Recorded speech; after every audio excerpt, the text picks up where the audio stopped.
আসসালামু আলাইকুম প্রিয় শিক্ষার্থীরা, কেমন আছো তোমরা সকলে? আশা করি মহান সৃষ্টিকর্তার অশেষ সহমতে সবাই ভালো আছো, সুস্থ আছো, যে যার যার বাড়িতে অবস্থান করছো। তোমাদের পড়াশোনার কার্যক্রমটা কেমন চলছে? আমি আমার গত অনলাইন ভিডিও ক্লাসে বলেছিলাম HTML টেবিলের আরো কিছু অনুশীলন তোমাদের সামনে নিয়ে হাজির হব। তো সেই ধারাবাহিকতায় আজকে আমরা HTML টেবিল এপিসোড 4 নিয়ে আলোচনা করব। আমার আজকের আলোচনায় যা থাকবে: HTML টেবিলের ক্যাপশন, HTML টেবিলে কিভাবে আমরা অ্যালাইন ঠিক করব, কিভাবে রো স্প্যান কলাম স্প্যান হবে, এবং ইমেজ কিভাবে বসাবো, পাশাপাশি ইমেজ থেকে কিভাবে হাইপার লিঙ্ক করব, সেই জিনিসগুলো আমরা আলোচনা করব। তো চলো শিক্ষার্থীরা, আমাদের আলোচনা আজকে শুরু করা যাক।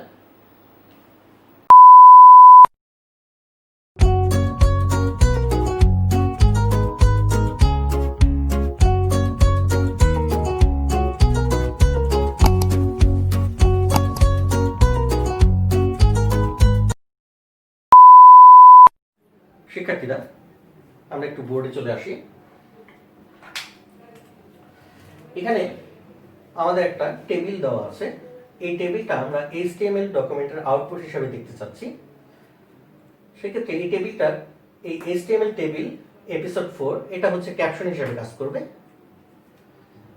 এরপরে এই টেবিলটার দেখো টিউলিপ, পপি, সানফ্লাওয়ার, রোজ, লার্ন আইসিপি অঙ্কন, এই লেখাগুলো এক একটা এক এক জায়গায়। যেমন টিউলিপটা একেবারে উপরের দিকে বাম সাইডে আছে, পপিটা নিচের দিকে ডান সাইডে, নিচের দিকে বাম সাইডে, এটা একবারে মাঝে। তো বিভিন্ন অবস্থানে এই টেক্সটগুলো আছে। এই কাজগুলোকে বলা হয় অ্যালাইন ঠিক করার কাজ। তো আমরা এখানে অ্যালাইনের কাজগুলো দেখব। এরপরে এখানে দেখো ছবিটা 3টা রো নিয়ে আছে, তাহলে এখানে রো স্প্যানটা আমরা পাচ্ছি। লার্ন আইসিটি 2টা রো এর মধ্যে আছে, কল স্প্যান পাচ্ছি, ছবির জন্য ইমেজ পাচ্ছি, এবং এই ছবিতে ক্লিক করলে আমরা yahoo.com এ যেতে পারবো, অর্থাৎ হাইপার লিঙ্ক করবো। একটা টার্গেট লিঙ্ককে হাইপার লিঙ্ক করতেছি, অর্থাৎ টার্গেট লিঙ্কটা আমাদের এখানে yahoo.com, সেক্ষেত্রে আমরা এই হাইপার লিঙ্কটাও করবো ছবির মধ্যে। তো এই কাজগুলো আসলে মূলত আমরা আজকে আলোচনা করব। তো আমরা আমাদের কাঙ্ক্ষিত টেবিলটা তৈরির জন্য নোটপ্যাডে কিভাবে কোডিংটা লিখতে হবে, HTML কোডিংটা লিখতে হবে, সেই কাজটা আমরা শুরু করে দিই।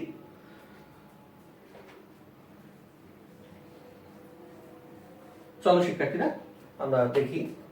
আমাদের এই টেবিলটা তৈরি করার জন্য সর্বপ্রথম নোটপ্যাডে এসে HTML ট্যাগটা শুরু করতে হবে।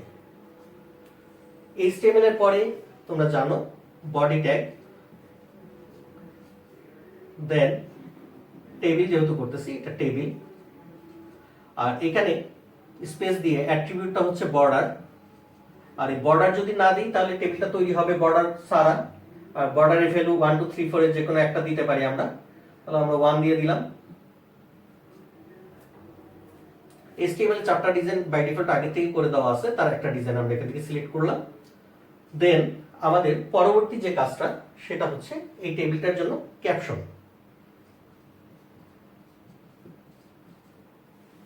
এই ক্যাপশনটা আমরা দেখতেছি একটু বড় আছে, তাহলে আমরা বড়র জন্য আমরা ইউজ করতে পারি হেডিং ট্যাগগুলো ইউজ করতে পারি। আমাদের 6 ধরনের হেডিং ট্যাগ আছে, H1 থেকে H6 6টা হেডিং ট্যাগ আছে। তো তার যে কোনোটা আমরা ইউজ করতে পারি। আমরা H2 এখানে নিলাম। টেক্সটটা আছে, টেক্সটটা লিখে দিই HTML টেবিল এপিসোড 4, দেন H2 ট্যাগের ক্লোজ। এখানে সবগুলোই কন্টেইনার ট্যাগ, আর আমরা জানি কন্টেইনার ট্যাগগুলো ক্লোজ করতে হয়। দেন আমরা ক্যাপশনটাকে ক্লোজ করছি। তো হয়ে গেল আমাদের ক্যাপশন বসানোর কাজ। এরপর আমরা এই টেবিলটার জন্য রো তৈরি করা শুরু করব। তাহলে TR, টেবিল রোর জন্য TR। তো এখানে আমরা TR এর আন্ডারে যে ডাটাগুলো আছে এগুলাকে টেবিল হেডার হিসেবে আমি ইউজ করতে পারি, টেবিল ডাটা হিসেবে ইউজ করতে পারি। যেহেতু আমার কোনো পার্টিকুলার ইনস্ট্রাকশন দেওয়া নেই, সেক্ষেত্রে আমরা টেবিল ডাটাই ইউজ করি। তাহলে প্রথম table data TD, table data এখানে দেখতেছি টেক্সটটা আছে টিউলিপ, বাট এই টিউলিপ লেখাটা এই পার্টিকুলার ফিল্ডটার উপরের দিকে আছে এবং বাম পাশে। তাহলে উপরের দিকে বসানোর জন্য আমাকে এখানে একটা অ্যাট্রিবিউট ইউজ করতে হবে, সেটা হচ্ছে ভি অ্যালাইন। উপরে আছে এর জন্য টপ, আর এটা বাম পাশে, এর জন্য আমাকে অ্যালাইন ঠিক করতে হবে লেফট। আর টেক্সটে এখানে টিউলিপ লিখে ফেললাম। দেন টেবিল ডাটার ট্যাগটা অর্থাৎ টিডি ট্যাগটা ক্লোজ করলাম। ভি অ্যালাইন এবং অ্যালাইন যেহেতু অ্যাট্রিবিউট ক্লোজ করতে হয় না, আমরা অ্যাট্রিবিউট ক্লোজ করিনি। তাহলে এইভাবে কোডিংটা লেখার ফলে এই টিউলিপ লেখাটা এই কাঙ্ক্ষিত সেলের ঠিক উপরের দিকে বাম পাশে অবস্থান করবে। পরবর্তী টেবিল ডাটা আমরা দেখতেছি পপি লেখাটা আছে, বাট এটা নিচে। সেক্ষেত্রে তোমরা নিশ্চয়ই ধরতে পেরেছো এটা আমরা কিভাবে লিখবো। টিডি তাহলে ভি অ্যালাইন কি হবে, যেহেতু নিচে আছে, আমরা উপরে থাকাকালীন সময় টপ দিয়েছিলাম, নিচে থাকলে তাহলে কি দিব, অবশ্যই বটম দিব, বটম। আর এখানে অ্যালাইন হিসেবে যেহেতু ডান পাশে আছে, আমরা এখানে ইউজ করব রাইট ইউজ করব। দেন টেক্সটটা হচ্ছে পপি লিখে ফেললাম। আর এই টেবিল ডাটাতে আর কোনো কাজ বাকি নেই, এই ট্যাগটা টিডি ট্যাগটা আমরা ক্লোজ করে দিচ্ছি। তো হয়ে গেল আমাদের দ্বিতীয় সেলটার কাজ। প্রথম রোয়ের তৃতীয় সেলে আছে ছবি। আমরা এখানে ছবি বসাবো এবং ছবিটা আমরা জানি আমাদেরকে হাইপার লিঙ্ক করতে হবে এবং টার্গেট লিঙ্কটা হচ্ছে yahoo.com এর সাথে আমাকে করতে হবে। তো ছবির জন্য আইএনজি ট্যাগ ইউজ করতে হয়, যেটার কোনো শেষ ট্যাগ নেই তোমরা জানো, এবং হাইপার লিঙ্কের জন্য অ্যাঙ্কর ট্যাগ ইউজ করতে হয়। আর কোথায় হাইপার লিঙ্ক করে কোথায় যাব, এই অ্যাড্রেসটা, এই লিঙ্কটা সাধারণত উদ্দীপকে দেওয়া থাকে বা প্রশ্নে দেওয়া থাকবে। আর যদি কোনো কারণে না দেওয়া থাকে, ছবির মতনই আমরা আমাদের মন খুশি মতন নাম ব্যবহার করতে পারি যদি প্রশ্নে দেওয়া না থাকে। ঠিক ছবিতেও একই কথা, যদি প্রশ্নে দেওয়া না থাকে তাহলে আমরা মন খুশি মতন নাম ইউজ করব। এই ব্যাপারগুলো আমরা জানি। তো আমরা তৃতীয় টেবিল ডাটার কাজটা করি প্রথম রোয়ে। তাহলে এতটুকু আমি মুছে দিচ্ছি।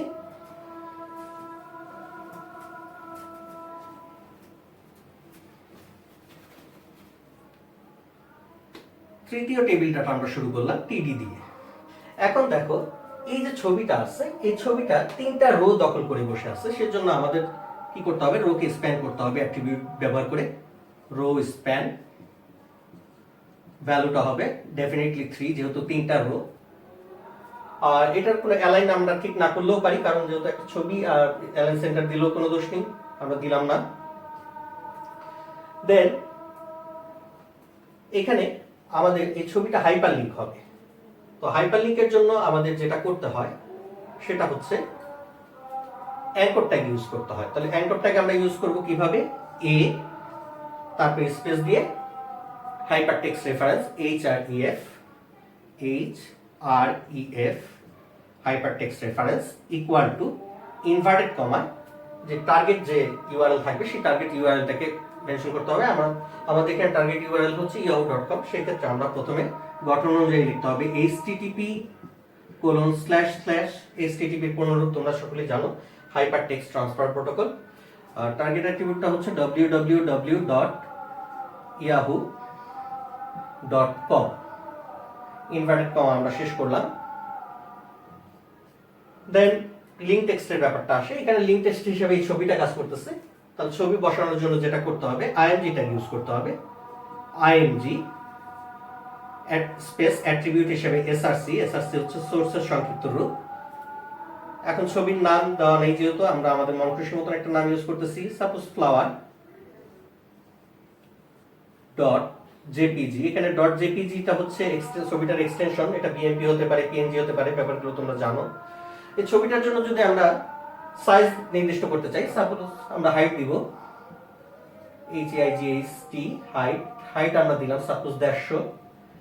এই মেজারমেন্টটা উদ্দীপকে বলা থাকবে বা পোস্টে বলা থাকবে, আর অনেক সময় বলা থাকে না। বলা না থাকলে আমরা ইউজ করব না।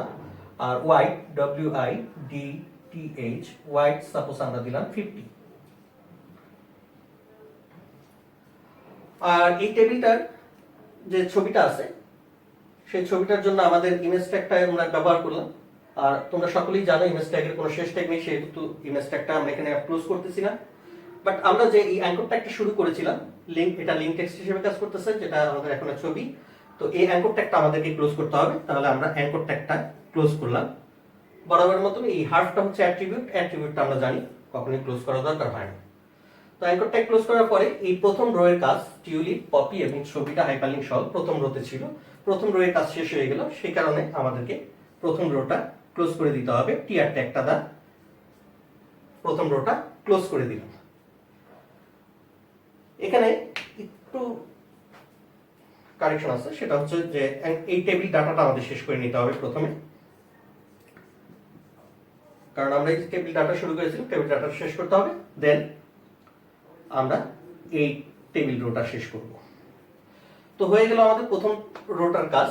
এখন আমরা দ্বিতীয় রোতে আসি। দ্বিতীয় রোতে আছে সানফ্লাওয়ার এবং রোজ।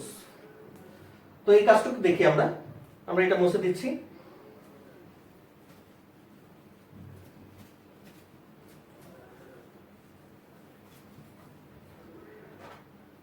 দ্বিতীয় রো এর জন্য আমরা আবার একটা রো শুরু করলাম টিআর ট্যাগ দিয়ে। রো শুরু করার পরে আবার টেবিল ডাটা টিডি।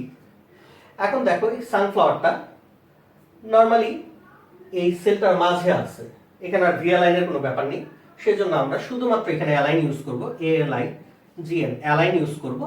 এটা হচ্ছে সেন্টার, যেহেতু মাঝে আছে সেন্টার অ্যালাইন ইউজ করলাম।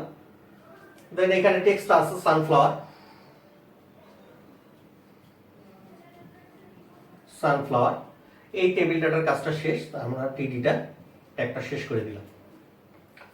পরবর্তী টিডিতে এসে দেখতেছি রোজটা, বাট এটা এখন ভি অ্যালাইন লাগবে। ভি অ্যালাইনটা আমরা এখন কি বসাবো, টিডি ভি অ্যালাইন। ভি অ্যালাইন হিসেবে আমরা বসাবো বটম, আর অ্যালাইন হিসেবে কি থাকবে, অ্যালাইন হিসেবে থাকবে লেফট, কারণ এটা বাম পাশে আছে। টেক্সটটা কি, টেক্সটটা হচ্ছে রোজ। এই টেবিল ডাটাতে আর কোনো কাজ বাকি নেই বিধায় এই টিডি ট্যাগটা ক্লোজ টানতেছি আমরা। তো এই ছিল আমাদের আসলে দ্বিতীয় রোটা। তাহলে দ্বিতীয় রোটা আমরা শুরু করেছিলাম, দ্বিতীয় রোটা টিআর ট্যাগ দিয়ে আমরা দ্বিতীয় রোটা শেষ করে দিলাম। শেষ হলো আমাদের দ্বিতীয় রো এর কাজ। এবার তৃতীয় রো। তৃতীয় রো শুরু করার জন্য আমাদেরকে নিতে হবে আবার টিআর, নিলাম টিআর। এখন এখানে এসে দেখতেছি যে তৃতীয় রোতে যে টেক্সটটা আছে সেই টেক্সটটা এই টেবিলের ডান দিকে আছে। এটার জন্য ভি অ্যালাইন ইউজ করতে হবে না, এটা নর্মাল পজিশনেই আছে, শুধু ডান দিকে আছে। তাহলে শুধুমাত্র আমরা অ্যালাইন ইউজ করব। সেক্ষেত্রে আমরা আবার নিচ্ছি টিডি, তাহলে ভি অ্যালাইন যেহেতু লাগবে না, আমরা শুধু অ্যালাইন, অ্যালাইন ইজ রাইট, দেন টেক্সটটা হচ্ছে লার্ন আইসিটি বাই অঙ্কন।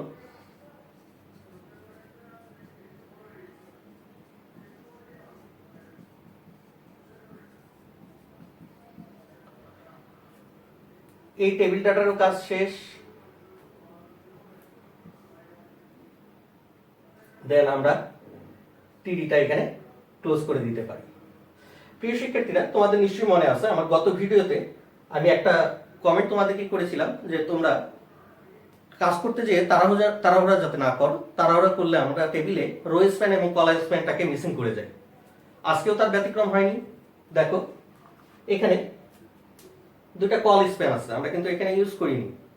তো আমাদের কি উচিত ছিল, আমাদের উচিত ছিল এই অ্যালাইনের পরে আবার সেই স্প্যানের জন্য যে অ্যাট্রিবিউটটা ব্যবহার করা লাগে সেটা আমাদের ব্যবহার করা উচিত ছিল। তাহলে আমরা এটা এখন করে দিচ্ছি, তোমরা খেয়াল রাখবা।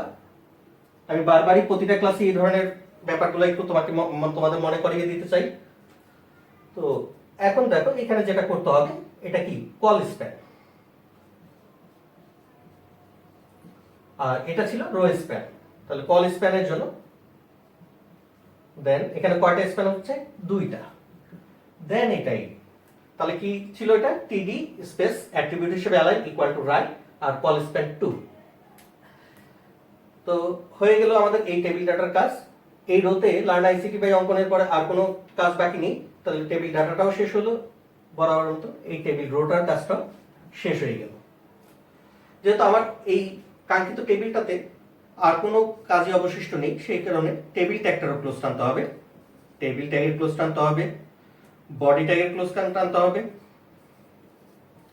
এবং সর্বোপরি HTML ট্যাগ ক্লোজ করে এই ডকুমেন্টটা শেষ করতে হবে। তো হয়ে গেল আমাদের এই কাঙ্ক্ষিত টেবিলটার জন্য যে কোডিং লিখতে হবে সেই কোডিং অংশটুকু।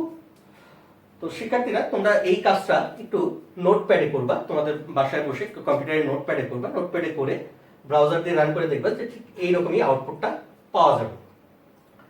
আশা করি এতক্ষণের আলোচনা থেকে তোমরা বুঝতে পেরেছো কিভাবে আমরা অ্যালাইন ঠিক করবো, কিভাবে আমরা হাইপারলিঙ্ক করবো বা ছবির সাথে হাইপারলিঙ্ক করবো, কিভাবে রো স্প্যান কলাম স্প্যানগুলো হবে। এই জিনিসগুলো তোমরা বাসায় বারংবার প্র্যাকটিস করবা। তো আজকে আমার আলোচনায় এতটুকুই ছিল। আগামী ক্লাসে আরো কিছু অনুশীলন নিয়ে তোমাদের সামনে হাজির হব সেই আশাবাদ ব্যক্ত করছি। তোমরা সকলেই ঘরে থাকো, সুস্থ থাকো, ভালো থাকো, স্বাস্থ্যবিধি মেনে চলো। সবার জন্য রইল অনেক অনেক শুভকামনা। সেই পর্যন্ত সবাই আবারও সবার জন্য শুভকামনা। সবাই ভালো থাকো। আল্লাহ হাফেজ।